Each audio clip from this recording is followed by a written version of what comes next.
Bonsoir Néry, je ne sais pas qui c'est, mais bonsoir.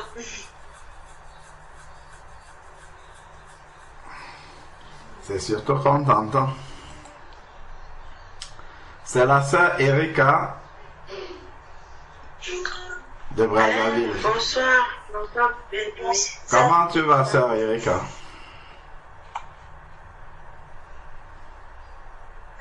On s'accroche, frère. Ton nom est toujours écrit dans le livre de vie? Oui. Ben, donc ça va. C'est ça le plus important. Tout le reste ne compte pas. Si ton nom est écrit dans le livre de vie, c'est que ça va bien. Regardons un verset dans la parole. C'est dans Luc, chapitre 10. Sœur Mora, n'oublie pas ton verset aussi. Hein.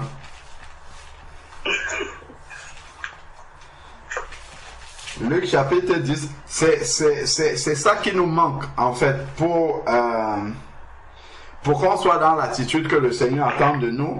C'est que notre pensée soit constamment renouvelée par la parole de Dieu. C'est ça qui nous manque. C'est pour ça que parfois, par nos bouches, nous pouvons avoir des confessions négatives. Et ça a de l'influence dans la manière dont nous agissons après, dans la manière dont nous nous portons même spirituellement après. Regardons Luc, ici, on va prier, hein? On n'a pas oublié. Luc,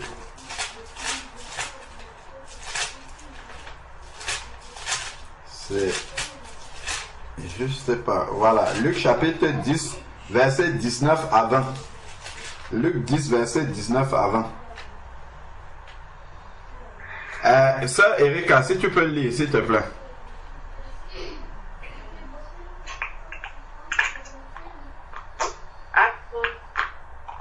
Oui, on te suit bien. Dans Luc chapitre 10, verset 19 à 20. Luc chapitre 10, verset 19 à 20.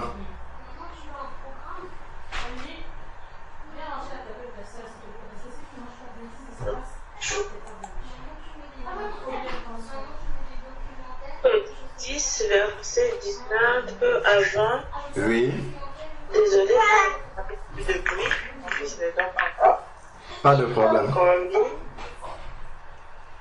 Voici, je vous ai donné le pouvoir de marcher sur les serpents et les scorpions et sur toute la puissance de l'ennemi. Et rien ne pourra vous nuire. Cependant, ne vous réjouissez pas de ce que les esprits vous sont soumis, mais réjouissez-vous de ce que vos noms sont écrits dans les cieux. Amen. Amen. Gloire à Dieu. Est-ce que tu as lu ce qui est écrit dans le verset 20? Amen. Si ton nom est toujours écrit dans le livre de vie, c'est un sujet de joie permanente. Tout le reste ne compte plus. Tant que ton nom est écrit dans le livre de vie, tout le reste sur la terre, peu importe si le ciel t'est tombé sur la tête, peu importe ce qui se passe, si ton nom est écrit dans le livre de vie, c'est un sujet de réjouissance. Donc si on me demande est-ce que ça va, Amen, ça va, Dieu fait grâce, gloire à Dieu, ça va très bien. Moi personnellement, quand je lis ça, c'est suffisant. Si mon nom est toujours dans le livre de vie, ça veut dire que tout va bien. Donc, quand je dis tout va bien, ce n'est pas parce que si tu vas examiner dans ma vie, il n'y a pas des situations sur cette terre qui sont préoccupantes. Non, c'est simplement parce que mon nom est écrit dans le livre de vie. C'est pour ça que je peux demeurer dans la joie. Quand je dis je peux, c'est en tant que chrétien, hein, c'est pas moi personnellement, mais c'est ce que le Seigneur nous demande ici. Il dit, réjouissez-vous de ce que vos noms sont inscrits dans les cieux. Donc quand tu restes et que tu penses que ton nom est écrit dans le ciel, en fait c'est l'apothéose du bonheur. Même si ton frigo est vide, même si tu n'as rien à manger, tu n'as pas de travail, il y a tel problème, au moins ton nom est écrit dans le livre de vie et tu sais qu'à l'instant, si le Seigneur t'appelle, tu sais là où tu vas. Je m'en vais vous préparer des places. Et quand je m'en serai allé et que je vous aurai préparé des places, je reviendrai. Jean chapitre... je vais lire ce verset là aussi. C'est Jean chapitre 14, verset 1 à 2. C'est ce que le Seigneur dit. Ce sont ces promesses-là qui forgent le mental d'un enfant de Dieu et qui fait que l'enfant de Dieu puisse toujours être dans la joie, même s'il est accablé de difficultés sur cette terre. Il sait que le Seigneur a le contrôle de cela et que les promesses sont grandes. Donc, Jean chapitre 14, verset 1 à 2, que votre cœur ne se trouble pas, croyez en Dieu et croyez en moi. Il y a beaucoup de demeures dans la maison de mon Père, sinon je vous l'aurais dit. Car je vais vous préparer une place, donc si je m'en vais et vous prépare une place, je reviendrai et vous prendrai avec moi, afin que là où je suis, vous y soyez aussi. Et là-bas, il n'y a plus tous les problèmes, toutes les difficultés, toutes les épreuves de la terre. Ça n'existe pas là-bas. Donc, juste le fait de penser que mon nom est écrit dans le livre de vie, ça c'est un sujet de joie permanente. Ça veut dire que je suis dans la joie et dans la paix. Parce qu'en réalité, là où je suis assis dans les lieux célestes. Dans les lieux célestes là-bas, il n'y a pas de facture, il n'y a pas de problème de tout ce que nous avons là, des maladies, de tout ce qui peut avoir comme difficulté au travail, difficulté dans la famille, tout ça, ça n'existe pas là-bas. C'est pour ça que le Seigneur dit encore dans Colossiens, excusez-moi, ça vient comme ça, c'est vraiment pour préparer notre esprit à être dans la disposition de ce que le Seigneur attend de nous. Colossiens chapitre 3, c'est par rapport à la réponse de notre sœur Erika. Parce que si tu attends que tout aille bien dans ta vie pour dire que ça va, je crois que d'ici l'enlèvement, tu risques de dire toujours que ça ne va pas, ma sœur. Parce que tant que nous sommes dans le corps de chair-ci, les difficultés seront toujours là, les épreuves seront toujours là en cascade pour nous former à pouvoir entrer véritablement et à manifester la volonté de Dieu. Lorsque nous regardons la vie de Jésus-Christ sur la terre, est-ce que vous avez une partie des évangiles où Jésus-Christ est tranquille comme ça, où il n'a plus aucune difficulté? Les pharisiens se sont calmés, les sadducéens se sont calmés, tous ceux qui lui cherchaient du mal là, tout le monde est calme et Jésus-Christ n'a plus de problème. Jamais. Dès que Jésus a commencé son ministère, jusqu'à la dernière seconde, il était dans les épreuves. Et il n'y a pas un seul moment où Jésus n'était pas dans les épreuves. De la première minute où il est... D'ailleurs, dès qu'il est sorti du baptême de Jean-Baptiste, les problèmes ont commencé. Le diable est venu tout de suite. Dieu dit, celui-ci est mon fils en qui j'ai mis mon affection. Le diable vient dire, si tu es le fils de Dieu, change ces pierres-là en pain. Voilà les problèmes qui commencent. Jusqu'à la fin, c'était des problèmes. Jusqu'à la croix, jusqu'à la dernière minute, même étant, suspendu sur la croix, même à la croix, il avait des problèmes. Même le cadavre de Jésus-Christ avait des problèmes. Même son cadavre avait des problèmes. On a mis des gardes pour surveiller. Il ne fallait pas qu'on déplace son corps. Il a fallu que Joseph d'Arimathée vienne réclamer le corps de Jésus. Et ainsi de suite, et ainsi de suite. Même le corps de Jésus-Christ avait des problèmes. Donc, Colossiens, chapitre 3, verset 1 et suivant. Si donc vous êtes ressuscités avec Christ, cherchez les choses d'en haut, où Christ est assis à la droite de Dieu. Cherchez les choses d'en haut, là où Christ est assis à la droite de Dieu. Si nous cherchons les choses d'en haut, les choses d'en bas ne valent plus rien pour nous. Donc si Mon nom est écrit dans le livre de vie. Ça veut dire que je suis dans la joie et je suis dans la paix parce que ma pensée est connectée à ce qui est en haut. Donc si ça va bien avec en haut, c'est bon. Ce qui est ici sur la terre, peu importe. Donc ensuite, maintenant, il dit, verset 2, pensez à ce qui est en haut. Et dans le texte original, il demande de penser constamment à ce qui est en haut. Mais nous pensons constamment à ce qui est devant nos yeux. Donc ce qui est en bas et en plus ce qui est devant nos yeux. Voilà ce qui fait le problème de notre mental. C'est pour ça que le mental, ah, ma soeur, comment ça va? Ah, vraiment, grâce à Dieu, ça va, mais il y a ceci. Donc, comment tu vas? Grâce à Dieu, ça va. Après, il y a un mais qui vient. Et le mais là introduit et présente justement l'état de la foi de la personne. Présente l'état du mental. Mais il y a ceci. Mais tout ce qui vient après le mais là, c'est l'incrédulité. Tout ce qui va venir après le mais. Il y a quand même ceci. Il y a quand même ceci. Il y a quand même ceci. Et c'est quelle soeur qui demande de ne pas oublier? C'est la soeur Clarisse. On l'a oublié. Je viens de l'ajouter, frère. Ah, ok, merci beaucoup. Donc, il y a aussi la soeur Marie-Lydie, s'il vous plaît. Ah, ok. La soeur Marie-Lydie. Ma maman est là. C'est ML, je crois. Oui. La soeur Marie-Lydie. Vous m'avez dit, mon frère, j'ai déjà été rajouté. Mais... Gloire au Seigneur. Bienvenue, ma soeur Marie-Lydie. Merci, le sujet m'intéresse. Amen. Donc, notre problème en tant qu'enfant de Dieu, c'est parce que nous n'obéissons. Le Seigneur nous a montré ce qu'il faut faire. Quand il dit soyez toujours joyeux, tu vas dire, mais comment est-ce que je peux être joyeux? Lorsque je regarde à gauche, je suis accablé. Je regarde à droite, je suis accablé. Je regarde devant, je suis accablé. Je regarde derrière, je suis accablé. Comment est-ce que je peux être dans la joie? C'est en faisant ce que le Seigneur dit ici. Lui demande de penser aux choses d'en haut. Quand on regarde la vie de Jésus-Christ, c'est parce qu'il était constamment connecté au Père que lui, il pouvait être dans la joie, peu importe les difficultés qui étaient là, autour de lui, les obstacles qui étaient là. C'est vraiment cette déconnexion par rapport à ce que nous sommes dans le ciel.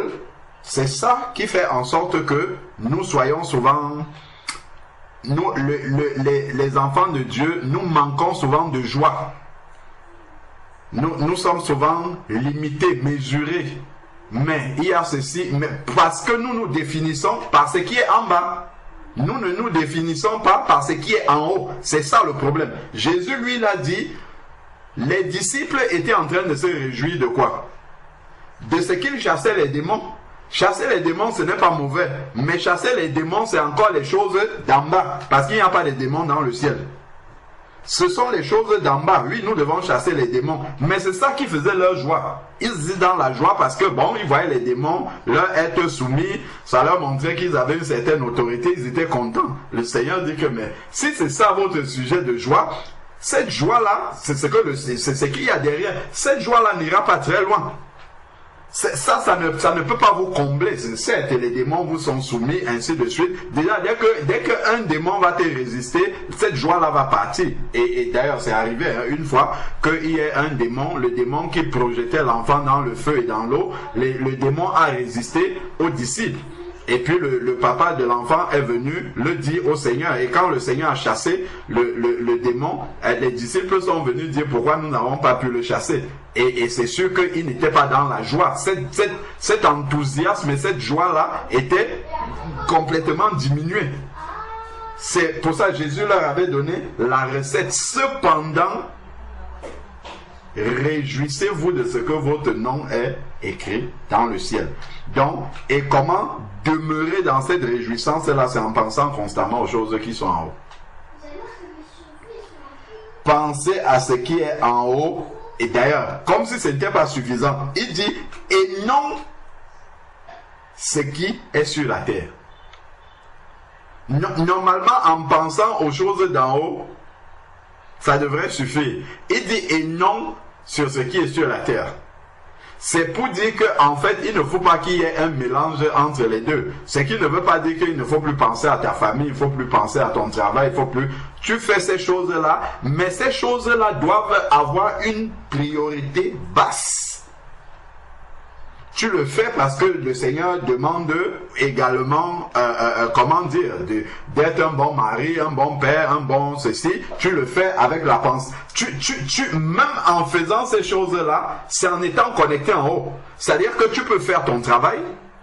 Au travail, on te demande de faire une tâche. Il y a plusieurs manières de pouvoir le faire. Tu peux faire une tâche au travail. Tu veux qu'elle soit bien faite parce que tu attends des compliments de ton chef. Tu attends que ton chef te voit bien. Tu attends une récompense peut-être de ton chef, une promotion.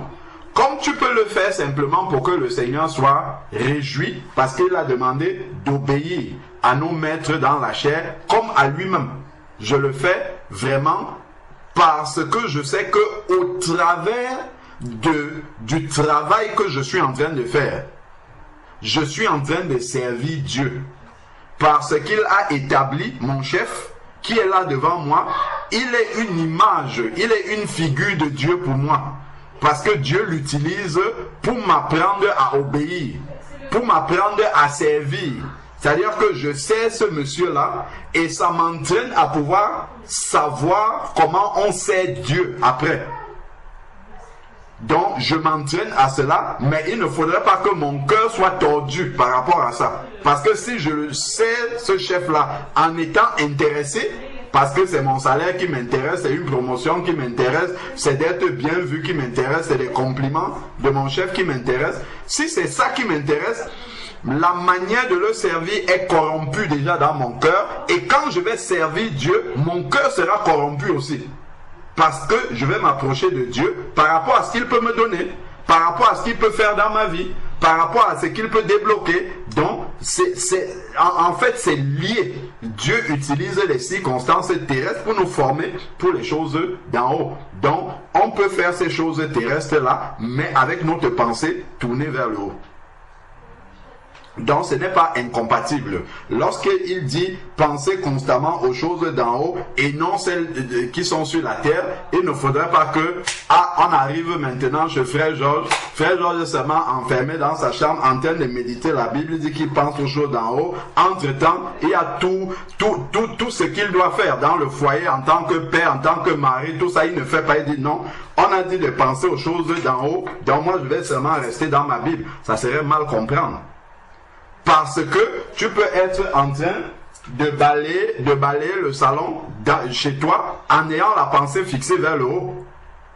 Parce que le coup de balai que tu es en train de passer chez toi, tu ne le fais pas parce qu'un homme, une femme est en train de t'obliger à le faire, mais parce que tu sais que ça réjouit le cœur du Père en haut. Et c'est un acte d'adoration que tu es en train de faire. Tu peux être en train d'aller vider les poubelles chez toi sans avoir, comment dire, dans le cœur un sentiment de rabais, que comment je peux être l'homme, le chef de famille, et c'est moi qui vide la poubelle. Mais si tu as le souvenir que le Seigneur a dit, voilà, je suis le Seigneur et le Maître au milieu de vous, cependant c'est moi qui vous lave les pieds, c'est moi qui vous sers. Oui, je suis le chef de famille et c'est moi qui fais les tâches les plus humbles, c'est moi qui vais vider la poubelle. Si c'est ça qui est dans ta pensée, là, en fait, tu es en train de faire un truc qui est sur la terre, mais avec la pensée du ciel, avec la profondeur du ciel par rapport à l'acte que tu es en train de faire sur la terre. Ça, ce n'est pas pareil du tout. Parce que tu peux le faire en murmurant dans ton cœur, comme tu peux le faire en étant dans la joie, parce que tu sais que ça réjouit le cœur du Père en haut. Donc, c'est un peu comme ça que nous pouvons vivre sur la terre, vivre les choses concrètes de la terre, mais en ayant une pensée complètement céleste, complètement. Et dont les difficultés qui vont se présenter ne vont pas nous abattre parce que nous n'avons pas un but terrestre derrière cela. Je ne vais pas aider mon voisin parce que j'attends qu'il y ait une reconnaissance quelconque. Qu'il me remette aussi l'appareil, qu'il fasse aussi de même pour moi. Si j'attends cela, lorsque mon voisin ne va pas le faire, eh ben ça va me choquer. Si je prends mon téléphone pour envoyer un message à la sœur Patricia pour savoir comment elle va, et que la sœur Patricia ne me répond jamais, ou bien qu'elle ne m'envoie jamais de message, je vais continuer à être dans la joie de lui envoyer le message. Pourquoi? Parce que je sais que ça réjouit le cœur du Père que je prenne des nouvelles de ma sœur. Donc je vais continuer à le faire sans que ça ne m'énerve.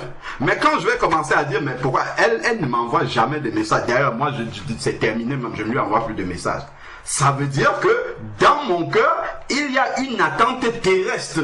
C'est-à-dire que j'attendais, bien sûr, si elle m'envoie aussi un message, je serai dans la joie d'avoir les nouvelles de ma sœur. C'est très très bien, mais ce n'est pas ça qui me motive à lui envoyer un message. Je lui envoie un message parce que quand je lis dans la parole de Dieu, dans Genèse chapitre 4, le Seigneur est venu, il demande à Caïn, où est ton frère?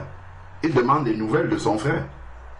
Le Seigneur avait bien les nouvelles d'Abel, hein, mais il vient et demande à Caïn, où est ton frère? Donc, c'est la volonté de Dieu que je puisse prendre les nouvelles de mon frère. Si je suis en train de faire cette démarche-là, de prendre les nouvelles de ma soeur, de mon frère, de l'appeler, savoir comment ça va, le cœur du Seigneur est réjoui. Je n'attends pas quelque chose de la part de ma soeur. Si maintenant c'est un enfant de Dieu, ben elle aussi, elle va le faire naturellement. Si je ne la vois pas faire, je vais peut-être l'exhorter et je vais prier aussi derrière pour que le Seigneur lui ouvre les yeux. Mais je continuerai à faire ce qui est bien. Je continuerai à faire ce qui est bien parce que la parole de Dieu me dit, si tu sais faire ce qui est bien et que tu ne le fais pas, c'est un péché devant le Seigneur. Si encore je n'étais pas éclairé de ce qui est bien, ok, Dieu sans tenir compte des temps d'ignorance appelle tous les hommes qu'ils aient à se repentir. Dieu va m'éclairer. Quand il m'éclaire, je commence maintenant à faire ce qui est bien. Je le fais parce que le Seigneur m'a éclairé et m'a dit que c'est bien. Et que ça réjouit son cœur, parce que quand je regarde la parole de Dieu, c'est cela. Ça réjouit le cœur du Père que je puisse me comporter ainsi. Et ça enseigne aussi mon frère et ma sœur par rapport à la bonne attitude à avoir. Ça l'enseigne aussi. Donc, tout cela est ce qui va me motiver à persévérer, à continuer, à ne pas m'arrêter, parce que je sais que c'est une bonne chose. De rechercher sur l'exemple, par exemple, de prendre des nouvelles de mon frère et de ma soeur sans pour autant attendre qu'il y ait un retour d'ascenseur. Donc ensuite, maintenant, il dit, car vous êtes morts.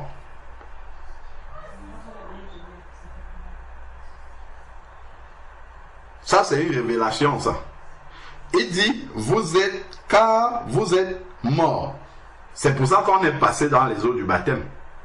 C'est justement parce qu'on est mort qu'on nous a enterrés dans les eaux du baptême. Si on n'était pas mort, on ne nous aurait pas enterrés. Donc malheureusement, nous venons demander qu'on nous enterre alors que nous ne sommes pas morts. C'est ça le problème que nous avons. On dit, bon, me voici, enterrez-moi, sauf que je ne suis pas encore mort. Il y a encore beaucoup de choses dans ce monde auxquelles mon cœur est attaché. Je n'ai pas encore pris la décision de mourir. C'est ça la repentance, hein? La repentance, c'est prendre la décision de mourir aux choses du monde. Quand on voit par exemple les disciples, si on prend le cas de Pierre et André, son frère, dans Matthieu chapitre 4, à partir du verset 17. Si on prend le cas juste après de Jean et Jacques, son frère. Lorsque le Seigneur sort du désert, il arrive vers eux, il leur dit, vous êtes pêcheurs de poissons, je ferai de vous des pêcheurs d'hommes, suivez-moi. Le Seigneur se tourne et il part, et il ne reste pas pour négocier avec eux. Qu'est-ce que la Bible nous dit? Aussitôt, ils ont laissé là leur filet et ils l'ont suivi. Donc en fait, ils ont abandonné net leur ancienne vie. C'est ça la nouvelle naissance. Ils se sont séparés. Ils sont morts à la pêche. Ils sont morts, c'est ça. Ils sont morts à la pêche. Ils ont tourné le dos à la pêche et ils ont suivi le Seigneur. C'est ça vraiment. Ils ont abandonné leur ancienne vie. Donc voilà un peu le cas ici. Il dit, car vous êtes morts. nous avons pris la décision nous-mêmes. On ne nous a pas tués. C'est nous-mêmes qui avons pris la décision de mourir au monde parce que je crois que c'est nous-mêmes qui avons demandé l'engagement du baptême. Ce n'est pas quelqu'un, on ne nous a pas pris de force, on a dit, bon, viens, je vais te tremper dans l'eau. Non. Si on a forcé quelqu'un ici, c'est que ça ne s'est pas passé de manière biblique. C'est que nous-mêmes, nous sommes venus, nous avons bien réfléchi, nous nous sommes assis, comme le Seigneur dit, on a calculé la dépense, on a vu que ça ne servait à rien de servir Satan dans ce monde, et on a dit, on va changer de côté, on va aller du côté de Dieu. Donc nous sommes venus, nous avons nous-mêmes demandé à être enterrés, et on nous a enterrés, c'est-à-dire que nous-mêmes, nous avons pris l'engagement de mourir. On a dit, ok, comme tu veux bien mourir, bon, on va donc mettre cette personne-là qui est décédée dans la terre de l'eau. Et puis le Seigneur, par sa puissance, va faire ressusciter une nouvelle personne. Et votre vie est cachée avec Christ en Dieu. Notre vie est cachée avec Christ en Dieu. Donc, ce qui est le sujet de notre préoccupation dans notre pensée, c'est ce qui est en Christ. Tout ce qui est en dehors de Christ n'a pas d'importance. Tout ce qui peut avoir une incidence dans notre relation avec Christ, c'est ça qui doit être l'objet de nos pensées. Le reste importe peu. Parce que au final, c'est cela qui va compter. À la fin, c'est ça qui va être examiné par le Seigneur. Quand Christ, votre vie paraîtra, alors vous paraîtrez aussi avec lui dans la gloire. Donc il viendra un moment, effectivement, où nous aurons une vie pleinement exprimée. C'est maintenant à partir de tout cela, quand nous pensons constamment aux choses d'en haut, que nous avons compris que nous sommes morts à celles d'en bas, que notre vie est en Jésus-Christ, que c'est ça qui est le plus important pour nous et que tout le reste c'est simplement pour meubler la vie sur la terre et nous préparer à bien vivre les choses d'en haut. Toutes les choses de la terre nous préparent, comme on a vu pour le cas du travail, simplement à bien vivre les choses d'en haut. C'est à ça que ça nous sert. Les choses de la terre prennent leur place, leur priorité basse dans notre vie et nous mettons en priorité ce qui est céleste. Ensuite, maintenant, il dit faites donc. Quand il dit faites donc, le don est la conséquence de ce qu'il a dit en haut. Il faut déjà avoir vécu ce qui est en haut pour maintenant faire ce qu'il dit. Faites donc mourir la nature terrestre. Faire mourir la nature terrestre. Si on dit par exemple qu'il faut que ta langue meure maintenant. La langue qui parle beaucoup, il faut que ça meure. Pour que ta langue meure, il faut que ta pensée soit connectée en haut. Si ta pensée est sur la terre, ta langue ne pourra pas mourir. Elle va toujours s'exprimer, elle va être indisciplinée. Parce que la pensée n'est pas connectée au ciel. N'oublions pas, d'ailleurs, le Seigneur même a fait en sorte que ce soit le cerveau qui est là. Le ciel de la pensée, c'est le cerveau qui donne même les ordres au reste des membres du corps. Est-ce que nous voyons? Ça, c'est même ce que la science dit. C'est le cerveau qui donne les ordres au reste du corps. Comme Christ est la tête et donne les ordres au reste des membres de son corps. Et le cerveau est le siège de notre pensée. Donc si la pensée est attaquée, les membres aussi seront attaqués. Si la pensée est connectée à la terre, tout le reste des membres seront connectés à cette terre aussi, vont faire les choses de la terre. Si la pensée est connectée aux choses d'en haut, les membres vont simplement obéir aux choses d'en haut. Et vont même se rébeller aux choses de la terre. C'est ce qu'il dit. Faites donc. Dans le don, comme on a dit, c'est parce que en haut, ce qui est dit en haut est déjà fait. Faites donc mourir la nature terrestre. Et ici, dans les choses de la nature terrestre, l'inconduite, l'impudicité, l'impureté, les passions, les mauvais désirs, la cupidité qui est une idolâtrie. Donc ici, toutes les œuvres de la chair. Donc, crucifier les œuvres de la chair, ce ne sont pas des décisions que quelqu'un va par exemple prendre un papier, va dire bon, aujourd'hui il faut que j'arrête la fornication, j'arrête, je sais pas moi, la cupidité, j'arrête ceci, et il commence à lutter contre ça. Ben, si tu luttes comme ça, tu ne vas pas arriver. Tu ne peux pas lutter contre la chair. C'est la pensée qui doit être nourrie par les choses d'en haut. Moi, il y a beaucoup de choses que le Seigneur m'a fait la grâce d'abandonner sans que je n'ai à lutter contre ces choses-là. Sans avoir besoin de lutter. Simplement en s'affectionnant à la parole de Dieu. La parole de Dieu devient la priorité dans la vie d'un enfant de Dieu. C'est ce qu'il dit dans 1 Pierre chapitre 2. Désirez comme le lait non frelaté. Désirez comme des enfants nouveau-nés le lait non frelaté de la parole de Dieu. 1 Pierre chapitre 2 verset 2. Désirez comme des enfants nouveau-nés le lait non frelaté de la parole de Dieu, si vous avez goûté que le Seigneur est bon. Donc si nous désirons le lait de la parole, regardons un enfant qui vient de naître. L'enfant qui vient de naître, on n'a pas besoin de... Comment dire? Si on commence à forcer un enfant pour qu'il prenne le biberon, si ça demeure comme ça longtemps, on va sérieusement se poser des questions sur la santé de cet enfant-là. C'est un enfant qui n'est pas en santé. S'il faudrait que on lui rappelle les heures de tétée, qu'on soit obligé de le forcer pour le mettre au sein, qu'on soit obligé de lui préparer, je ne sais pas si c'est le lait de vache, pour venir lui mettre ça, sans que l'enfant ne manifeste pas, il ne manifeste jamais le désir du lait. Ça, c'est pas un enfant qui est normal. On doit aller consulter justement les spécialistes pour examiner cet enfant, parce qu'il n'a pas le réflexe normal d'un enfant. Le réflexe normal d'un enfant, c'est qu'il pleure. Et généralement, les enfants, ils pleurent sans s'arrêter jusqu'à ce qu'on lui donne le biberon. Ça, c'est un mécanisme naturel que Dieu a mis dans un enfant qu'il envoie dans ce monde-ci, dans le ventre d'une maman.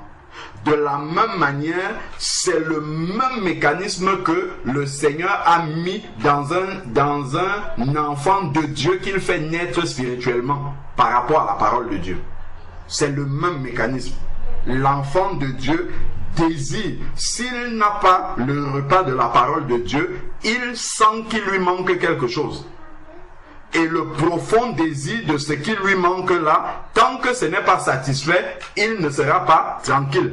Il ne pourra pas s'affectionner aux autres choses autour de lui si ça là, ce n'est pas comblé. Comme un enfant. L'enfant ne va pas, vous aurez beau prendre, je ne sais pas moi, tous les jouets qui chantent, qui s'illuminent devant lui, vous aurez beau distraire l'enfant avec tout ce que vous voulez. S'il pleure pour le lait, tant que l'enfant n'a pas eu le lait, il va continuer à pleurer. Vous n'allez pas réussir à le distraire avec autre chose. Et ça, c'est pas quelque chose qu'on a appris à cet enfant-là. On ne lui a pas appris ça. C'est naturellement qu'il l'a en lui. De la même manière, un enfant de Dieu qui est né spirituellement, il est né de l'Esprit. Et la parole de Dieu aussi est inspirée du Saint-Esprit. Donc le Saint-Esprit l'attire vers la parole de Dieu. Et son cœur qui est né de l'Esprit désire naturellement cette parole-là. Et c'est comme ça qu'au fur et à mesure qu'il lit la parole de Dieu, ça le nettoie. Souvenons-nous que le Seigneur a dit, je crois que c'est dans Jean 17, où il disait, vous êtes déjà purs. Il parlait à ses disciples à cause de la parole que vous avez entendue. Parce que quand on lit la parole de Dieu avec un cœur qui est disposé, ça nettoie notre esprit. Ça met en lumière vraiment les choses dans notre vie qui ne sont pas conformes ou qui sont conformes à la parole de Dieu, mais le désir est là de cadrer avec ce qui est la volonté de Dieu.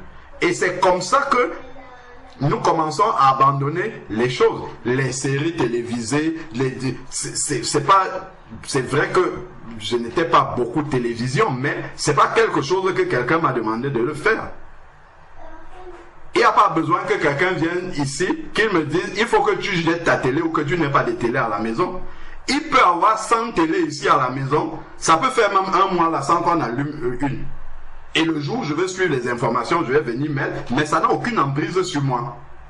Pourquoi? Parce que le seul fait d'être constamment en train de méditer la parole de Dieu dès ma conversion, en fait, ça fait en sorte que beaucoup de choses sont devenues secondaires. Secondaires et même des choses qui étaient des choses que j'aimais. Je parle de moi, après chacun peut examiner et voir le mécanisme spirituel qui s'est passé en lui. Et le fait d'être constamment dans la parole de Dieu, rechercher à comprendre, non seulement ça t'éclaire, mais en même temps ça te détache de beaucoup de choses. En fait, tu ne trouves plus le temps de faire ces choses-là. Ça commence comme ça. Tu ne trouves plus le temps de faire ces choses-là. Et après, finalement, ces choses-là, tu te rends compte que ça ne t'a pas manqué. Ça ne te manque pas. Et c'est comme ça que ça sort de ta vie.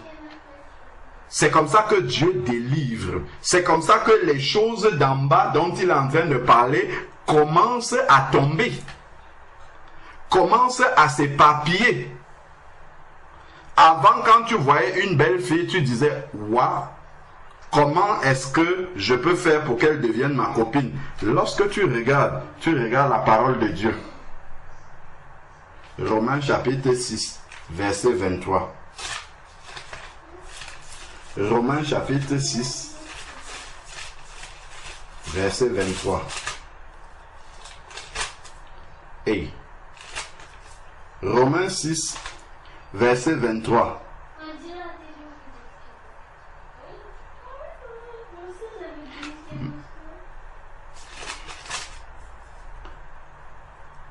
Car le salaire du péché, c'est la mort. Et la belle fille qui est devant moi, si elle reste sans connaître Christ, son avenir, c'est l'enfer. Hey, Seigneur, aie pitié de son âme. Si elle pouvait servir Dieu, Seigneur, tout ne serait que pour ta gloire. C'est ça qui va venir dans ta pensée maintenant. Mais si ta pensée est connectée à la terre, qu'est-ce qui va devenir? Si celle-ci, elle pouvait être ma femme. Si celle-ci, elle pouvait être ma copine. Si celle-ci... Et donc, en fait, l'impureté, l'impudicité, tu n'aurais même pas à lutter contre ça. Il n'y a même pas à lutter. C'est quelque chose qui va s'imprimer en toi de manière naturelle. Parce que ta pensée est bien alimentée. Tu ne vas pas laisser traîner devant tes yeux ce qui n'est pas permis de regarder. Ce que nous laissons devant nos yeux. On va parler du monde. Le monde, c'est quoi? Il y a une définition simple du monde. C'est ce que tu ne peux pas inviter Jésus faire avec toi. Si tu es en train de regarder des images obscènes, est-ce que Jésus peut s'asseoir à côté de toi? Tu dis, Seigneur, assois-toi ici, et puis on regarde ça ensemble. Si tu es en train d'écouter des choses qu'un enfant de Dieu ne doit pas écouter, est-ce que tu peux t'asseoir avec le Seigneur? Tu dis, Seigneur, écoutons un peu ça. Ou bien prier. Et puis, pour pouvoir faire cette activité d'écouter ou bien de regarder ce qui ne glorifie pas Dieu. Et tout ça, ça vient alimenter cette pensée-là. Au lieu que la pensée soit connectée en haut, elle sera connectée en bas. Et ça va produire après des désirs. On va dire, ah, je lutte avec ça, je lutte avec ceci. Avant de lutter avec quelque chose, la pensée, comment est-ce qu'elle est alimentée? Vers quoi est-ce que tu... Ah, je fais des mauvais rêves, je fais des rêves de ceci, des rêves de ceci. Ok, si nous lisons dans Ecclésiaste, il dit que les rêves viennent de quoi? D'une foule des occupations de la journée. Si la foule des occupations de ma journée sont des futilités, des choses qui ne glorifient pas Dieu, mais tu veux que qu'est-ce qui te vienne en rêve? Tu veux que Dieu vienne au milieu de toutes les futilités là, il écarte et il te donne des révélations. Et ils viennent avec des rêves qui viennent de lui au milieu de tout ça. Non, ce n'est pas possible. Ce n'est pas ce qui va se passer. Ce qui vient dans tes rêves, c'est le produit de ce qu'il y a dans ta pensée. c'est le produit de ce dans quoi tu as décidé de nourrir ta pensée, de l'alimenter. C'est ce que Ecclésiaste nous enseigne. Donc, voilà vraiment comment nous étions dans Colossiens, ici là, Colossiens chapitre 3. Comment est-ce que le Seigneur a prévu sans lutter de manière... comme on veut souvent prendre des décisions. Ah, j'ai décidé de faire ça, j'ai décidé de faire ça. Le Seigneur a prévu des moyens naturels de délivrance. Naturels de nous séparer des choses qui sont de la terre. C'est en fait, plus je m'attache au Seigneur, plus je m'éloigne des choses de la terre. C'est aussi simple que ça. Plus je m'approche du Seigneur, plus les choses de la terre s'éloignent naturellement de moi. Tout simplement. Mais si je suis loin du Seigneur, là, en fait, je me rapproche plus des choses de la terre. C'est ça. Donc, il va dire ici, dans l'inconduite, nous étions au verset 5 de Colossiens chapitre 3. Bon, après, il va dire au verset 6, c'est pour cela que vient la colère de Dieu sur les rebelles. Vous marchiez ainsi autrefois, c'était avant. Mais là, on va encore trouver parmi nous beaucoup d'enfants de Dieu, on combat avec la liste qui est là. Mais lui, il dit ici que c'est avant qu'on marchait comme ça. Vous marchez autrefois ainsi. Lorsque vous viviez dans ces péchés, c'est-à-dire que c'était un mode de vie avant pour nous. Mais maintenant, vous aussi rejetez tout cela.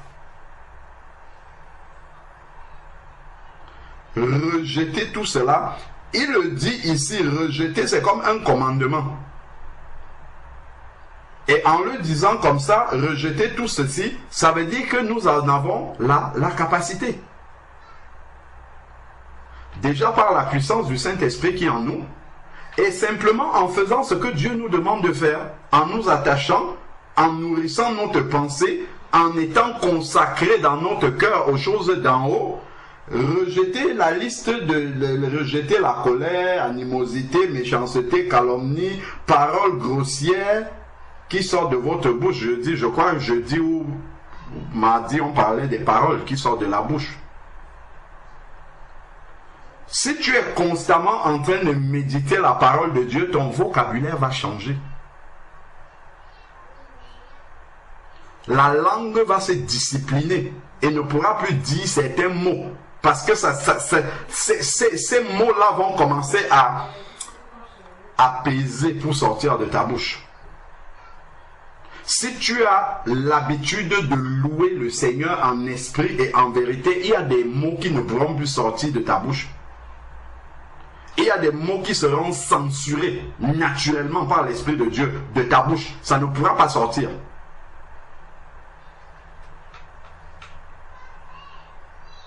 Donc après, il y a une autre série. Donc, le Seigneur a dit, réjouissez-vous, c'est de là que nous sommes partis, de ce que votre nom est inscrit dans les cieux. Donc c'est ça qui est notre sujet de joie. Donc quand on demande, frère Georges, est-ce que tu vas bien? Ah, en fait, ce qu'on est en train de lui demander, frère, comment ça va avec Jésus-Christ? C'est ça la vraie question qu'on est en train de lui poser. Et donc il dit, oui, vraiment, mes frères, je vais bien. Ça veut dire que ça va bien avec Jésus-Christ. Après tout le reste des problèmes de la terre, vraiment, le Seigneur en prend soin. Donc, on était comme ça, en train de partager autour de la réponse que la sœur Erika avait donnée par rapport au fait que, par rapport à la question qui lui a été posée, si elle va bien. Donc, voilà un peu ce qui me venait à l'esprit de partager. Donc, amen. On peut prier. C'est vrai qu'on n'a même pas pris le temps de s'arrêter pour prier. On a commencé directement à parler. Amen. Amen. Allô? Oui, frère. Avant de prier, tu peux rajouter quelque chose? Bien sûr, bien sûr, bien sûr, frère. On est censé tous savoir prier avant d'être là. Donc là, on rajoute juste la prière sur la prière qu'on a déjà fait avant. Ce n'est pas maintenant qu'on va prier pour préparer la réunion. Amen. Amen. Amen. Gloire à Dieu. Oui, non, mais par rapport à ce qui a été dit, je rends gloire au Seigneur. Juste, je voulais rajouter quelque chose par rapport à ce qui attire aussi mon attention, c'est par rapport à la réjouissance. Parce que c'est vrai que, comme tu le dis, frère, c'est quelque chose qui, dans les temps où on vit, manque beaucoup, en fait, chez les enfants de Dieu. Malheureusement, c'est la joie, en fait, dans le Seigneur. Et c'est vrai, lorsque tu as pris ce passage dans Luc 10, c'est quelque chose aussi également qui est beaucoup oublié, en fait, de dire que nos noms, en fait, lorsqu'on a accepté Christ comme notre Seigneur et Sauveur, ben, notre nom est inscrit dans le livre de vie. Et ce que le Seigneur attend de nous, c'est de marcher, en fait, dans cette espérance-là, pour que ce nom-là soit toujours inscrit, parce que on sait aussi également que le Seigneur, bon, ça, je pense que c'est un sujet qui a été beaucoup partagé au niveau du salut, que le Seigneur, il est maître de toutes choses. Est-ce que c'est un don qui nous est donné, mais que c'est un don, en fait, qu'il faut garder, en fait, et qu'il faut maintenir par la foi et aussi par la persévérance. Et donc, et c'est vrai que les soucis de la vie, toutes les choses qui peuvent se passer autour de nous, c'est une école, en fait. C'est une école, c'est quelque chose à laquelle le Seigneur nous soumet par sa volonté pour pouvoir nous forger. Parce que le Seigneur, ce qu'il attend de chacun d'entre nous, comme il le dit dans Éphésiens 4, c'est ce que chacun d'entre nous, c'est qu'on atteigne tous la stature parfaite de Christ. Et donc, du coup, pour pouvoir atteindre cette stature parfaite, il faut passer par l'école, il faut passer par les épreuves, par les tribulations. Et c'est vrai que souvent, c'est la chair, en fait, qui voudra manifester, en fait, les fruits qui sont contraires à l'Esprit de Dieu. Et donc, du coup, nous-mêmes, nous devons, comme le dit le frère à travers sa parole, de nous affectionner aux choses d'en haut, de regarder aux choses d'en haut, regarder, comme dit dans Matthieu 6, 33, pour chercher premièrement le royaume de Dieu et sa justice, et toutes ces choses vous sont ordonnées par-dessus. Donc, c'est important, vraiment, toujours avoir cette pensée renouvelée. Et comme aussi on l'a partagé aussi dimanche dernier, si on peut prendre 2 Corinthiens 4, 2 Corinthiens chapitre 4, qui également en fait parle aussi également des épreuves. 2 Corinthiens chapitre 4 à partir du verset 17 à 18, qui dit que car nos légères afflictions qui ne fait que passer produit en nous un poids éternel d'une gloire souveraine excellente. Quand nous ne regardons point aux choses visibles, mais aux choses invisibles, car les choses visibles ne sont que pour un temps, mais les invisibles sont éternels. Amen. Amen. Donc on voit même là, l'apôtre Paul nous dit de regarder aux choses qui sont invisibles. Lorsqu'il parle car nos légères afflictions du moment, les légères afflictions qui ne font que passer, donc ce sont des choses en fait que Dieu nous soumet à chacun d'entre nous pour notre perfectionnement. Et donc du coup lui-même qui dit nos légères, parce que comme on lisait dimanche dernier, lorsqu'on voit la vie de Paul, on voit bien qu'il a quand même vécu des choses assez éprouvantes pour sa vie, parce que même plus haut, on l'a vu la dernière fois, plus haut, on voit qu'il parle que même sa propre vie était mise en jeu. Je pense que chacun d'entre nous, là où nous sommes, en termes généraux, notre vie n'est pas encore en péril. C'est vrai que tout peut se passer, un accident dans le travail, dans la voiture. On voit tout ce qui se passe aujourd'hui avec les attentats, avec les meurtres, etc. C'est vrai que tout peut se passer. Mais là, en fait, il parle vraiment aussi également par rapport à son service, parce que son service qui était vraiment d'annoncer l'évangile, on sait que ça a beaucoup déplu à l'ennemi premièrement, et que du coup, il a dépêché aussi un tas de monde pour pouvoir mettre fin à la vie de Paul. Et donc Paul, ce qu'il voyait à travers ces épreuves-là, il les voit comme une légère affliction. Donc c'est vrai que lorsqu'il parle de légère affliction, c'est qu'en fait, comme on disait tout à l'heure, c'est que son regard, en fait, il était fixé aux choses invisibles et non aux choses visibles. C'est vrai que lorsqu'on regarde aux choses visibles, ben effectivement, la légère affliction qu'on ressent, on va la voir comme une grande affliction. Par exemple, des choses qui peuvent, voilà, perte de travail, une difficulté de conception d'un enfant, un mariage, enfin, toutes sortes de ces choses-là, si on les regarde à cela, effectivement, comme dit le frère, lorsqu'on va dire Sébastien, comment tu vas? Ah, tu sais, j'ai ça, parce que je regarde aux afflictions.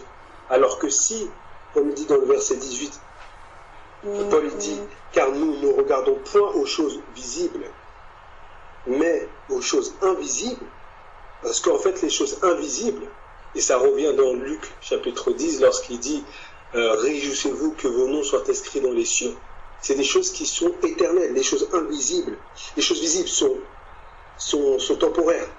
Elles sont là, elles sont temporaires, alors que les choses invisibles sont éternelles. Le fait d'être aux cieux, auprès du Seigneur, c'est pour l'éternité. Et ça, c'est quelque chose qui doit nous réjouir. Amen. Donc, et c'est pour ça que c'est important de voir en fait que, à travers les épreuves qu'on peut vivre, il faut le voir non seulement comme de légères afflictions. C'est vrai que c'est pas quelque chose qui est simple parce que après, faut aussi être sincère à soi-même. C'est de se dire oui Seigneur, je veux pas me mentir à moi-même. C'est vrai qu'il y a des choses qui peuvent nous heurter pendant un moment. C'est vrai que notre âme, qui est le siège des émotions, on peut ressentir de la tristesse. Même Paul aussi, si on peut le lire, au-dessus, il parle de ça en fait. Il parle de ça toujours dans 2 Corinthiens 4. Il parle juste au-dessus, il parle de ça. Je vais prendre. Attendez. Hop là. Est-ce que je prends dans ça 2 Corinthiens 4, à partir du verset 8, qui dit nous sommes pressés de toute manière, mais non réduits à l'extrémité, dans la détresse, mais non dans le désespoir. Donc on voit bien déjà, il dit qu'il y a le sentiment, on peut ressentir la détresse, mais il n'est pas désespéré. Persécuté, mais non abandonné. Abattu, mais non perdu. Donc on voit qu'on peut ressentir pendant un temps, mais le Seigneur, ce qu'il attend de nous, c'est que ça soit l'esprit qui réagisse ou qui surabonde directement à travers nos émotions qu'on peut ressentir du moment. Et donc du coup, on peut ressentir des fois, voilà, c'est normal, c'est pas toujours simple, par exemple, d'entendre une nouvelle, un décès dans la famille, un malade, toutes sortes de difficultés. C'est vrai que nous sommes hommes, notre âme va être touchée. Mais le fait que, comme dit frère Alain, le fait que nos pensées soient constamment occupées par les choses du Seigneur, le fait que nous affections quotidiennement aux choses d'en haut, ben en fait ça c'est un exercice que le Seigneur, là on verra tout à l'heure par rapport à Timothée, il en parle de ça aussi, l'exercice. Et si on prend aussi également dans 1 Pierre chapitre 4, 1 Pierre chapitre 4,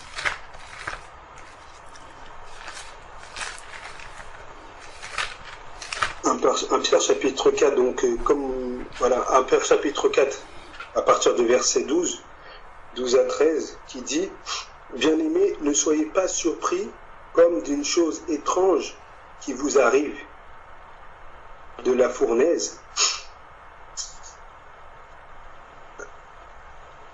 qui est au milieu, au contraire, de la part que vous avez aux souffrances de Christ, afin que vous soyez aussi dans la joie et dans l'allégresse lorsque sa gloire apparaîtra. » Amen. Donc on voit bien vraiment que c'est une grâce. Les épreuves, les afflictions, les légères afflictions du moment, en fait, c'est une grâce en fait d'avoir part à cela, parce que cela en fait bride davantage la chair. Et pour pouvoir mieux combattre tout ce que la chair pourrait faire ressentir, donc le fait d'avoir cette tristesse, d'avoir cette peur, d'avoir cette crainte, ce doute, toutes ces choses-là en fait qui ne sont pas de Dieu, mais en fait le Seigneur nous appelle à travers Pierre, il dit de nous réjouir, au contraire, d'avoir la joie. Et ça c'est vrai qu'aujourd'hui, la joie aujourd'hui, c'est quelque chose qui n'est pas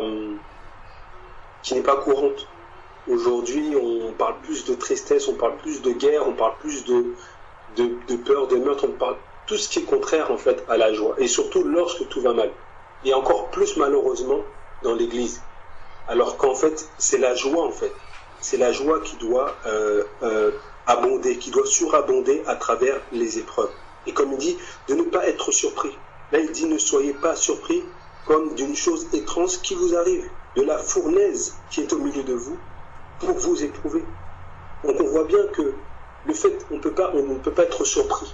Et comment ne pas être surpris, c'est de s'affectionner aux choses d'en haut.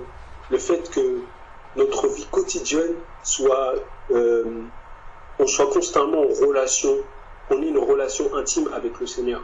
On ait une relation vraiment, qu'on entretient cette intimité, comme lorsque à la maison on peut avoir une plante, on a une fleur, on l'a et la fleur, mais il faut l'entretenir. Et le fait de l'entretenir, le fait d'entretenir cette flamme, le fait d'entretenir cette huile, et ce qui fait que lorsque l'épreuve vient, on n'est pas surpris. Parce qu'en fait, cette épreuve-là est pour nous ramener encore à un autre niveau spirituellement. Parce que le Seigneur nous appelle à marcher de nouveauté de vie, à marcher de gloire en gloire, à nous perfectionner. Et donc le perfectionnement, le Seigneur passe à travers des bien-aimés, comme dans Éphésiens 4, il passe par les 5 ministères, il passe par les frères et les sœurs, mais aussi il passe par les épreuves. Parce que ça, c'est les choses qui nous est propre à nous-mêmes. Chacun, en fait, a une épreuve, a des difficultés que peut vivre, et aussi, chaque épreuve, en fait, est bien prédéfinie à chaque personne, parce qu'il y a des choses que, par exemple, lorsqu'on voit l'apôtre Paul, le Seigneur savait pourquoi. On sait, dans 1 Corinthiens 10, il le dit bien que le Seigneur ne nous soumet pas à une tentation qui soit au-delà de notre capacité. Le Seigneur sait notre capacité, sait. En fait, même Romains 12, il parle de mesure de foi, en fait. Chaque personne a une mesure de foi, mais en fait, si le Seigneur nous soumet à cette épreuve-là, c'est qu'il sait que nous sommes capables de la franchir. Donc c'est important de ne pas être surpris. Et comme il a dit, au contraire, de se réjouir. Et c'est vrai ça, comme on le disait dimanche, c'est quelque chose qui est à contre-courant, c'est quelque chose qui n'est pas normal. Il t'arrive quelque chose, au contraire, il devrait être normal que tu sois abattu, que tu sois triste, que tu sois dans le désespoir. Mais non, au contraire, tu te réjouis, au contraire, parce que comme il a dit, d'avoir part aux souffrances de Christ. Aux souffrances de Christ. On voit bien les souffrances que Christ, et tout à l'heure le frère nous a parlé des souffrances de Christ, le corps meurtri à la croix. On a part à ça. À travers toutes ces épreuves-là, en fait, on a part aux souffrances de Christ. Afin que vous soyez aussi dans la joie et dans l'allégresse lorsque sa gloire apparaîtra. Lorsque sa gloire apparaîtra.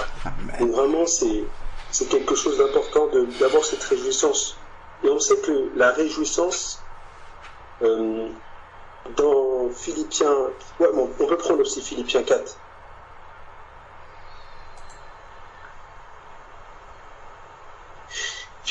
Philippiens 4, qui dit, Philippiens 4, verset 4, qui dit « Réjouissez-vous toujours dans le Seigneur ». Je le répète, réjouissez-vous. On voit bien que là, c'est Paul, en fait, il le dit « Réjouissez-vous toujours dans le Seigneur ». Donc en fait, lorsqu'il parle de « toujours », c'est quoi? C'est en toutes circonstances. Ce n'est pas dans un temps particulier, c'est pas lorsque tout va bien, c'est pas lorsque j'ai ma fiche de paye, c'est pas lorsque j'ai un enfant, c'est pas lorsque... Non, c'est dans toutes les circonstances. Et c'est là, en fait, qu'on voit véritablement la maturité d'un enfant de Dieu. C'est que dans toutes les circonstances, il y a cette joie.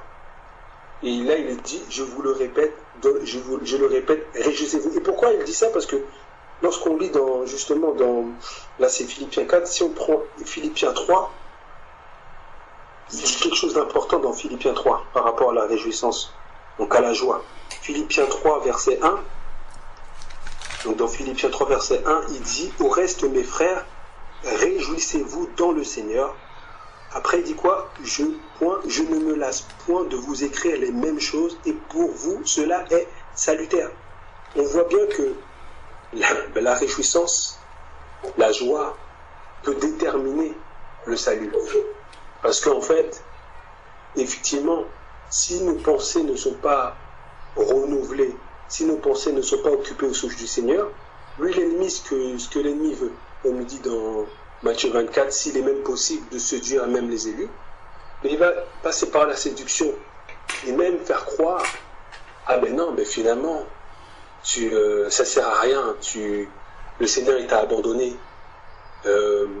Allez, de toute façon, puisqu'il t'a abandonné, bon ben vis ta vie, voilà, profite de ta vie. Je crois qu'il y a même un verset qui parle de ça, il dit demain on sait qu'on va mourir, donc du coup autant en profiter. Les prophètes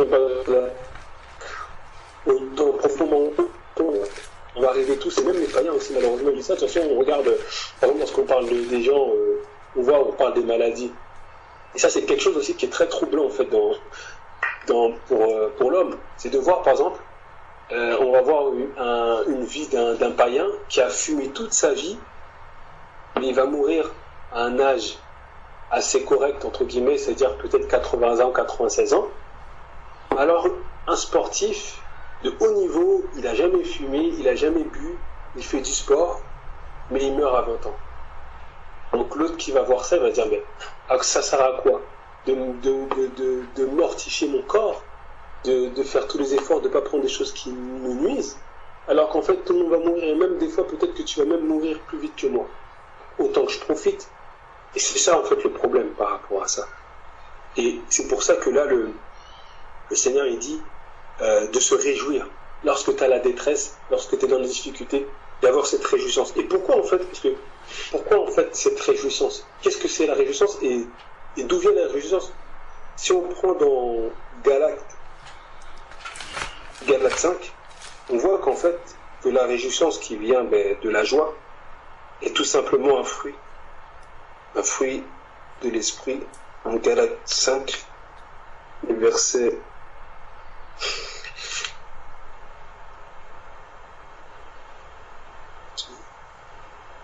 22, qui dit « Mais le fruit de l'esprit, c'est l'amour, la joie. » Donc on voit bien que c'est le caractère de Christ, la joie. Et c'est quelque chose qui malheureusement manque beaucoup en fait. Moi-même le premier, des fois, il y a des choses où, à travers une épreuve, il y a des choses en fait qui peuvent manquer. Et des fois aussi des choses qui nous surprennent. Parce que par exemple, il y avait quelques temps de cela, j'ai eu juste un petit témoignage par rapport à ça. J'étais parti au restaurant avec la famille. On est parti, c'était par rapport à un mariage. Et donc j'avais garé ma voiture. Et donc en arrivant, en retournant dans ma voiture pour pouvoir rentrer chez nous, pour pouvoir rentrer, donc pour pouvoir continuer à partager. Du coup, c'était un moment où on devait partager sur le mariage.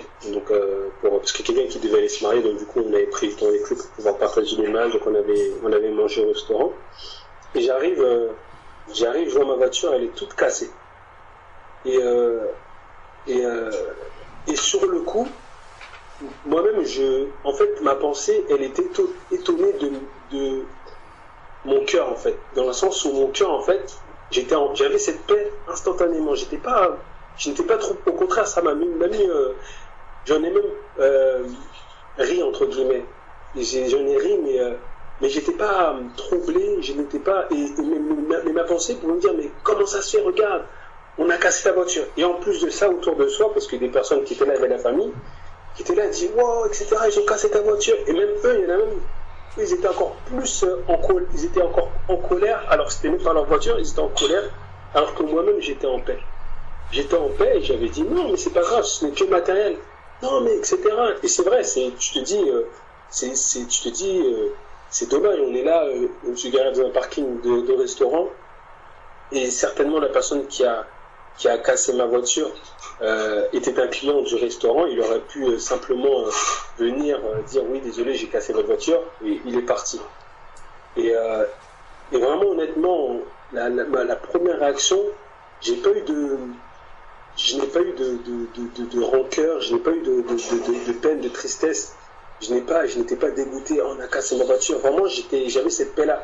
Mais par contre, ma chair, en fait, combattait ça, en fait. Je ressentais, en fait, et à travers aussi ce qui se disait autour, mais non, c'est pas normal, regarde, on a gâché, etc., etc. Et au départ, en plus, ce qui était cassé dans la voiture, bon, c'était cassé, mais je pouvais rouler. Et donc, du coup, après, à partir de là, bon, j'ai déclaré au niveau de l'assurance, parce qu'il fallait que l'assurance prennent en charge. Et après arrive à l'assurance, ils me font donc du coup, comme malheureusement il n'y a pas d'automobiliste qui est à côté, il y a personne à côté, donc du coup j'ai une franchise à payer par rapport aux réparations.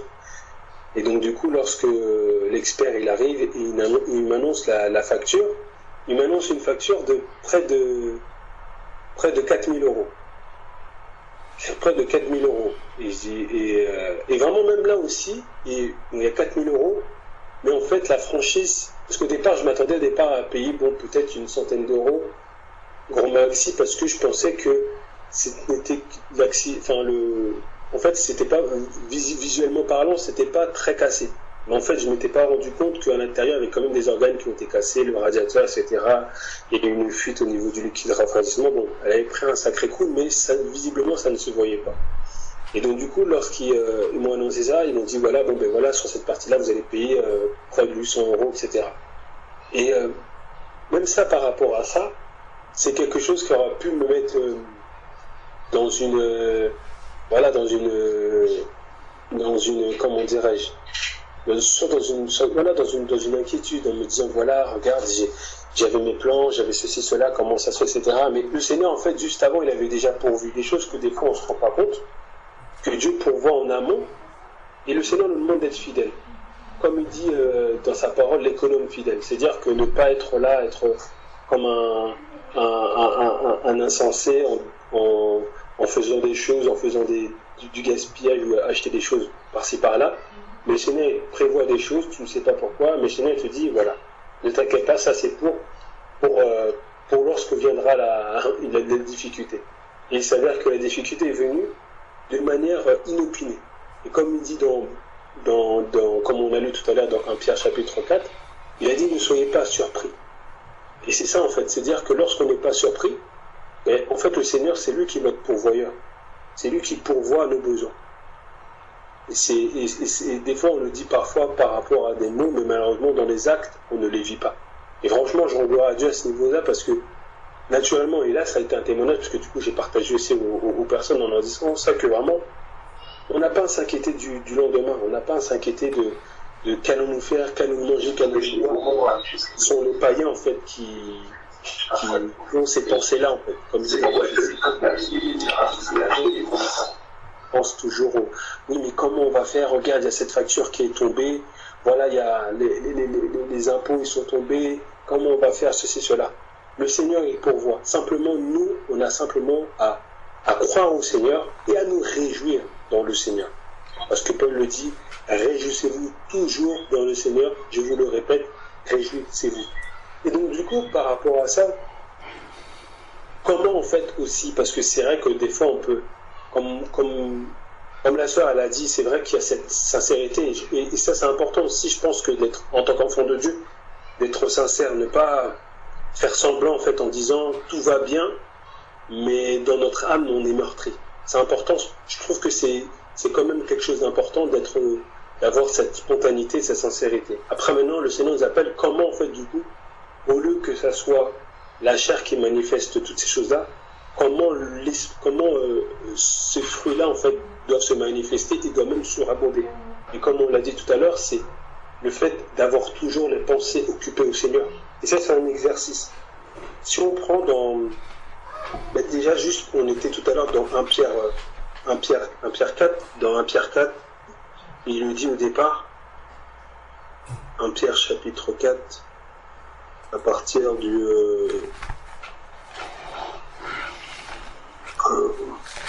1 Pierre 4, et le verset 1 qui dit « Ainsi donc, Christ ayant souffert dans la chair, vous aussi armez-vous la même pensée. Car celui qui a souffert dans la chair en a fini avec le péché. » Donc on voit bien que, et ça c'est aussi un passage qu'on a partagé dimanche dernier, c'est que, en fait, si on a cette pensée-là qui est toujours armée, et de se dire que Christ lui-même a souffert, et qu'il a souffert dans la chair, mais nous-mêmes, si on s'arme, si on prend conscience des armes que le Seigneur nous a mis à notre disposition, pour pouvoir combattre la chair, parce que l'ennemi aussi, il est en nous-mêmes, c'est notre chair qui combat, il y a une lutte. qui est là, qui est quotidienne, mais si on n'a pas, si on n'a pas cette pensée-là, si on n'a pas notre pensée qui est armée, on va toujours, en fait, malheureusement, avoir cette défaite. Et la chair va toujours avoir le dessus. Bien que le Seigneur, comme il dit dans sa parole en Romains 8, il parle que, en fait, nous sommes libres au péché. Nous avons cette liberté au péché. Nous ne sommes plus esclaves. En tout cas, tous celles qui ont accepté Christ comme son Seigneur et Sauveur, il est libre. Maintenant, lui, ce que l'ennemi veut nous faire croire, c'est que nous sommes encore enchaînés. Et aussi, malheureusement, là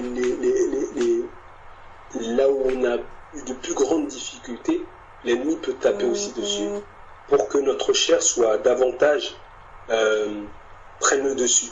C'est pour ça qu'en fait, il faut que notre pensée soit constamment renouvelée. Romains 12, on en parle aussi, on parle de l'intelligence. L'intelligence, c'est l'esprit, c'est quelque chose qui doit toujours être transformé afin de discerner ce qui est bon et agréable au Seigneur.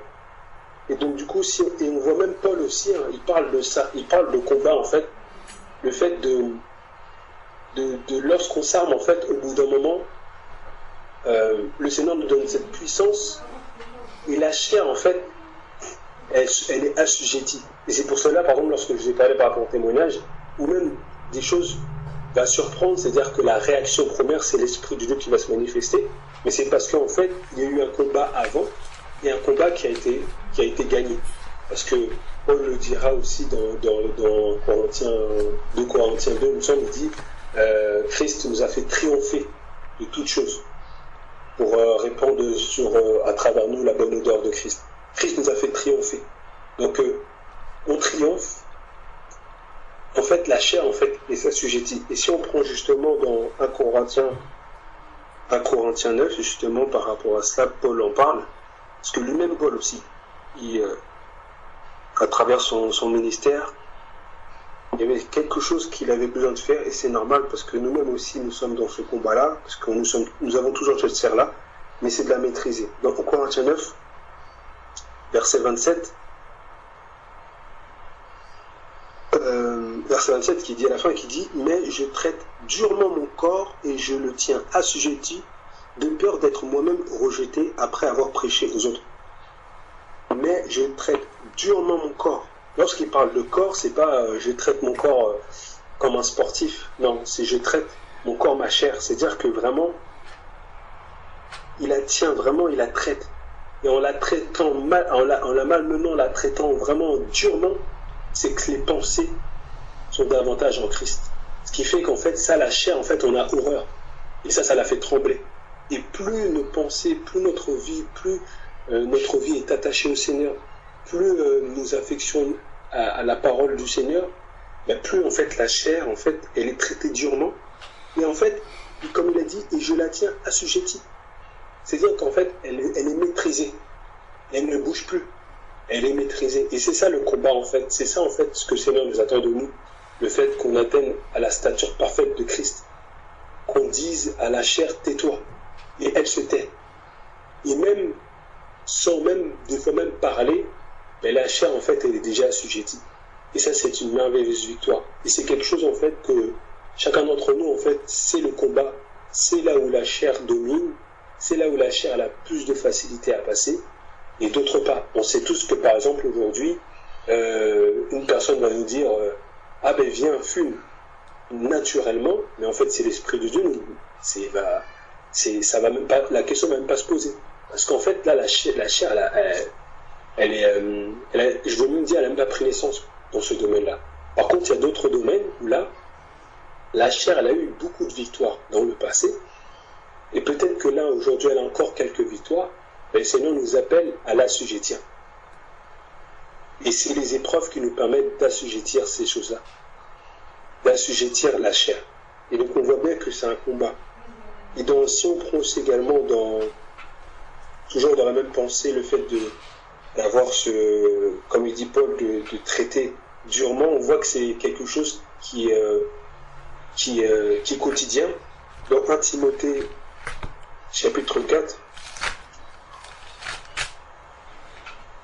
dans 1 Timothée chapitre 4, le verset 8, où tout le monde connaît, qui dit « 1 Timothée 4, le verset 8, qui dit « Exerce-toi à la piété, car l'exercice corporel est utile à peu de choses, tandis que la piété est utile à tout. »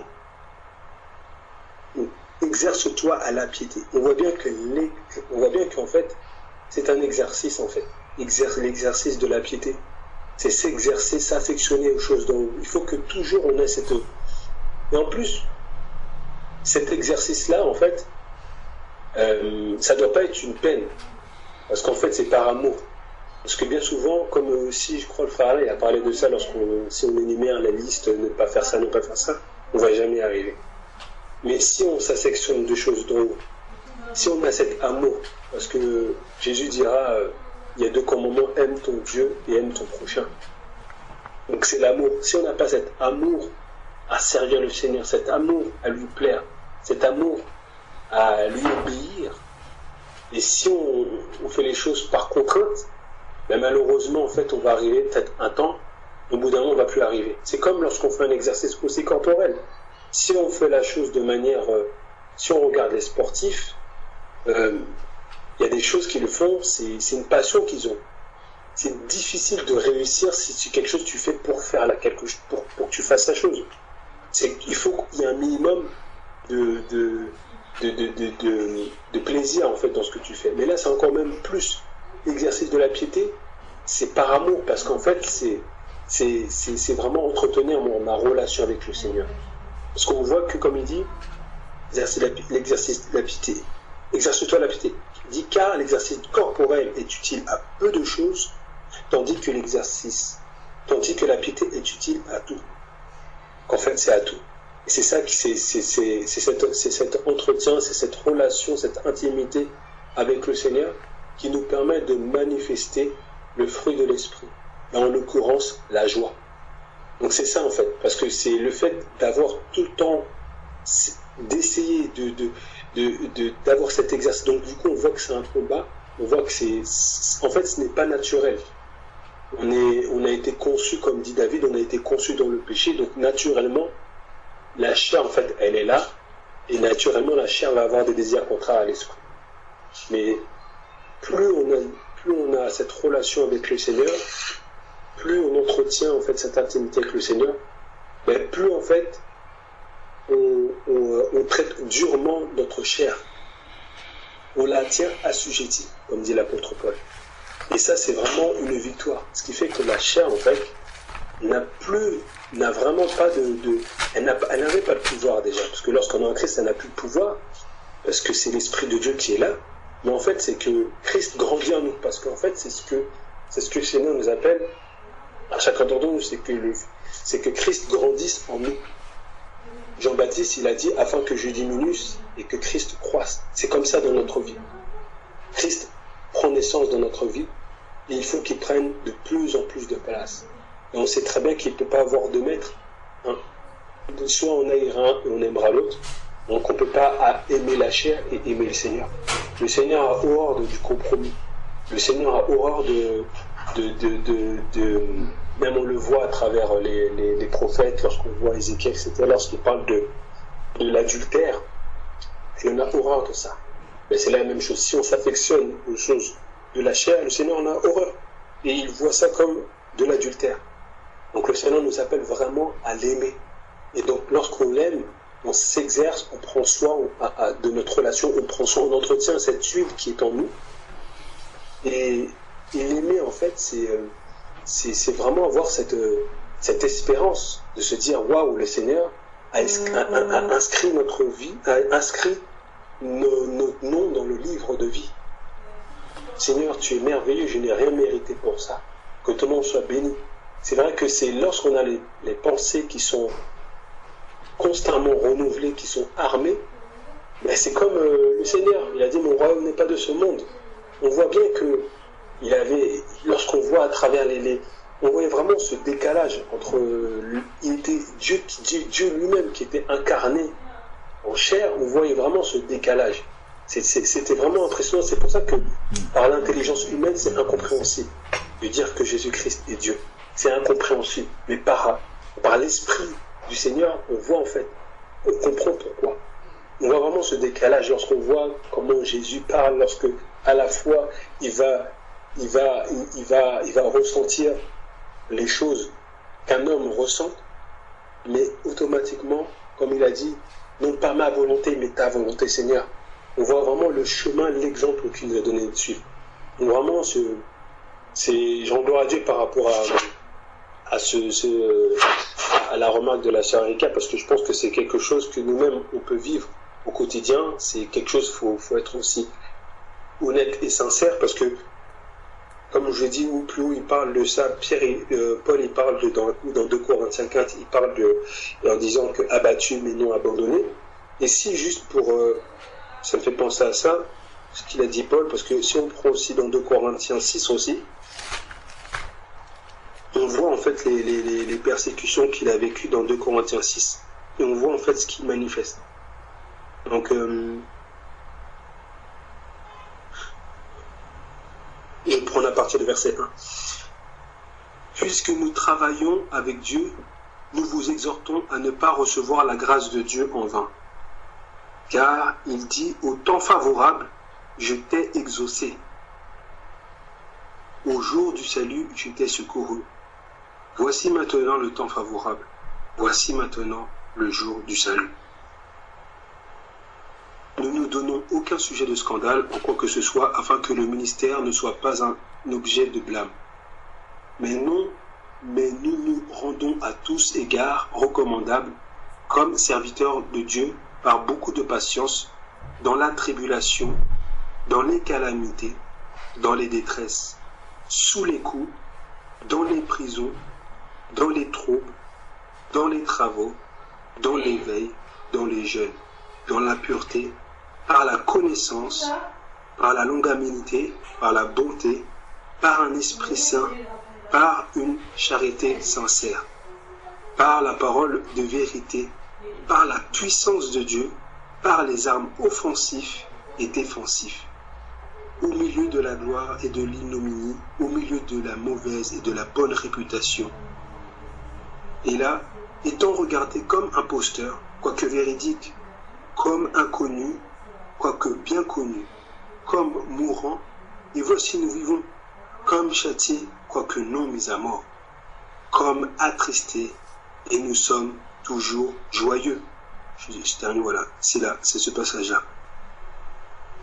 Comme attristés, et nous sommes toujours joyeux. Donc on voit bien que, là, l'apôtre Paul énumère à la fois que c'est à travers toutes ces choses-là, en fait, donc les coups, les prisons, tout ce qu'il a pu vivre dans le jeûne, dans l'éveil, dans toutes ces épreuves, toutes ces choses-là, en fait, permettent justement cette manifestation, en fait, de l'Esprit de Dieu à travers toutes ces épreuves qu'il peut vivre, et à travers toutes les choses qu'on peut dire de lui, dire qu'il est inconnu alors qu'il est bien connu, dire qu'il est mort alors qu'il vit. Ils ont été châtiés, ils ont été, même lui-même a été même lapidé, mais non mis à mort. On dit qu'ils sont abattus, ils sont attristés, mais ils ont dit ils sont toujours joyeux. Donc on voit vraiment que lui-même Paul, en fait, qu'il a vécu des choses aussi extraordinaires avec le Seigneur à travers ces épreuves-là.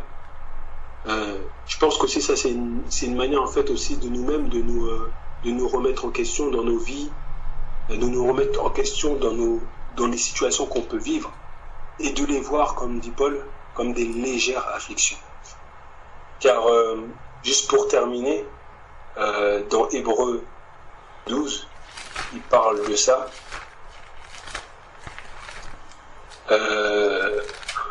Hébreux 12, je prends à partir du verset 5, qui dit « Et vous avez oublié l'exhortation qui vous est adressée comme à des fils. Mes fils, ne méprise pas le châtiment du Seigneur et ne perds pas courage lorsqu'il te reprend, car le Seigneur châtie celui qui aime, et il frappe de verge tous ceux qu'il reconnaît pour fils. Supportez le châtiment comme des fils de Dieu vous traite, car quel est le fils qu'un père ne châtie pas? Mais si vous êtes exempt de châtiment auquel tous ont part, vous êtes donc des enfants illégitimes et non des fils.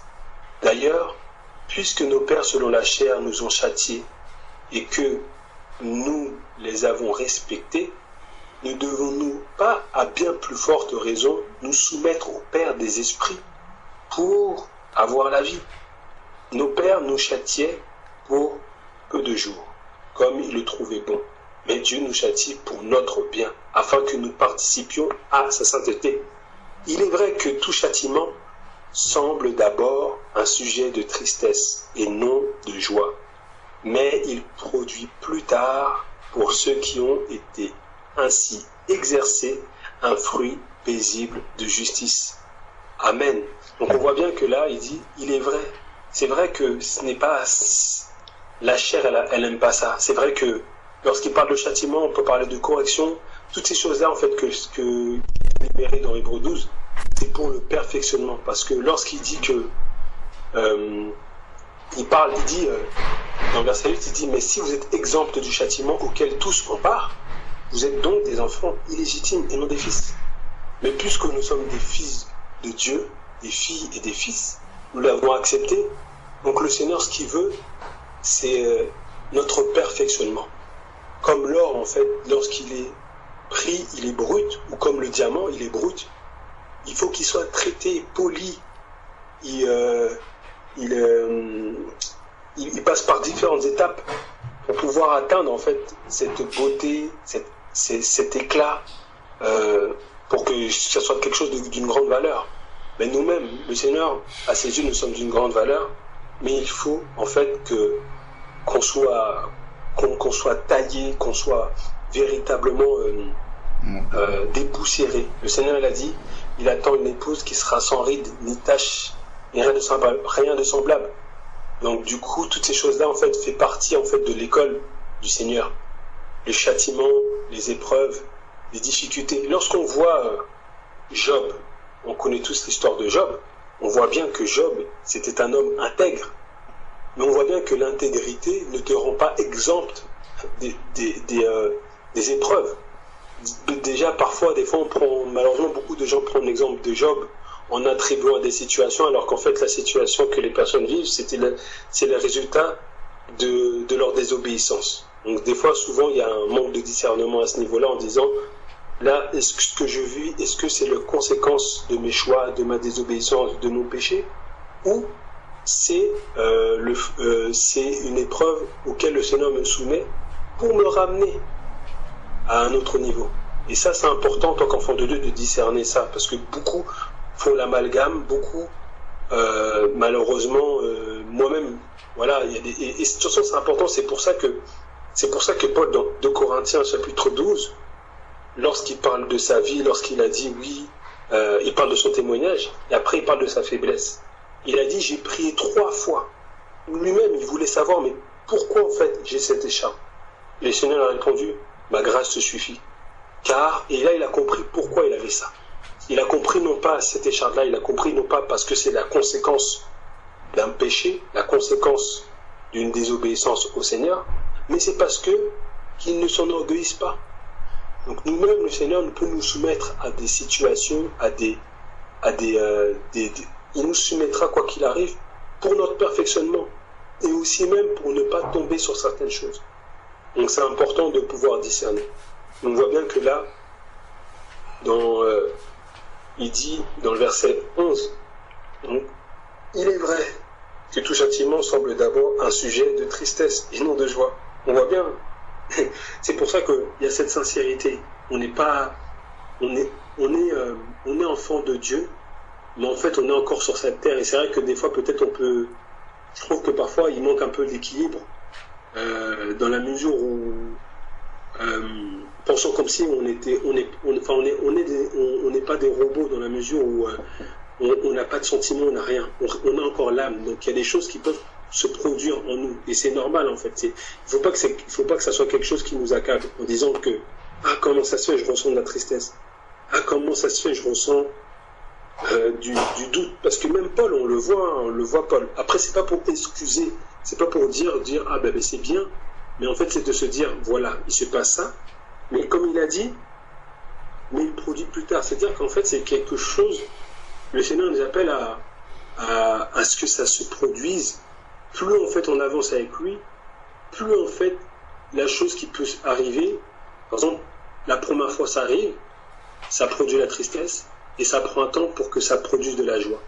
Mais après, plus on avance dans le Seigneur, plus ce temps se raccourcit. Plus ce temps se raccourcit jusqu'à un point où on ressent plus en fait, où c'est Christ en fait. Comme il dit, ce n'est plus moi qui vis, c'est Christ qui vit comme moi. Christ lui-même aussi, étant 100% Dieu et 100% homme, lorsque Lazare est mort, il a pleuré. Il a ressenti. L'homme, Dieu il a créé l'homme ainsi. On a cette âme-là, on a ces sentiments-là. Maintenant, il faut que ce soit toujours l'Esprit de Dieu qui nous commande. De se dire, voilà, déjà c'est ça qui surabonde, comme l'a dit le frère Alain, c'est-à-dire que gloire à Dieu, tout va bien. Pourquoi? Parce que mon nom est inscrit dans le livre de vie. Amen, ça c'est le plus important. Après, là, ce qui peut se passer dans les vies, Seigneur, aide-moi à comprendre pourquoi il se passe ainsi, pourquoi je traverse cette épreuve-là, qu'est-ce que tu veux me faire comprendre à travers cela. Et ça, toujours dans la joie. Et ça, en fait, ça c'est un exercice, l'exercice de la piété. C'est pas simple, c'est quelque chose qui se fait au fur et à mesure, d'être toujours, d'avoir en fait cette fidélité au Seigneur. Mais c'est vrai que si à chaque fois, à chaque épreuve, c'est la tristesse qui se manifeste, si à chaque fois c'est toujours voilà la plainte, c'est qu'en fait il y a un problème en fait, comme on pourrait dire, comme dans l'exercice corporel, c'est-à-dire peut-être que l'exercice il est mal fait. L'exercice il est mal fait, peut-être que là il est fait trop précipitamment, peut-être que là il est fait trop lentement, enfin il n'est pas fait de manière régulière. Tout ça c'est des choses en fait, il faut se comprendre. Pourquoi là je ressens cette profonde tristesse? Pourquoi je la ressens? C'est des questions en fait à poser au Seigneur. Mais le plus important, c'est de se dire dans un premier temps, c'est vrai, c'est la première des choses qui devrait, en fait, qui devrait ressentir, c'est tout va bien parce que mon nom est inscrit dans le livre de vie. Ça, c'est le plus important. Et c'est vrai, ça, c'est quelque chose qui est le plus important. Et après, à travers tout ce qui se passe, gloire au Seigneur, comme il a dit Pierre. Gloire au Seigneur parce que je prends part aux souffrances de Christ. C'est-à-dire Christ même, parce que Christ, il nous a fait co-héritiers. Il nous a permis de pouvoir prendre part à ces souffrances-là, afin qu'on en finisse avec le péché, afin que le péché n'ait plus la possibilité d'agir, comme dit dans 1 Pierre 4, verset 1. Donc vraiment, que le Seigneur nous aide, nous fortifie dans cette marche, parce que souvent, Alain aime bien le dire, et c'est la parole qui dit, le chemin étroit, c'est un chemin qui est périlleux, qui est difficile. Peu de personnes le trouvent. Et dès qu'on dit étroit, c'est qu'il y a un renoncement à faire. Parce qu'on ne peut pas venir... Le chemin qui est large, qui est spacieux, on peut prendre des remords, on peut prendre tous nos bagages. Et ça, c'est sûr, ça, il n'y aura pas de difficulté.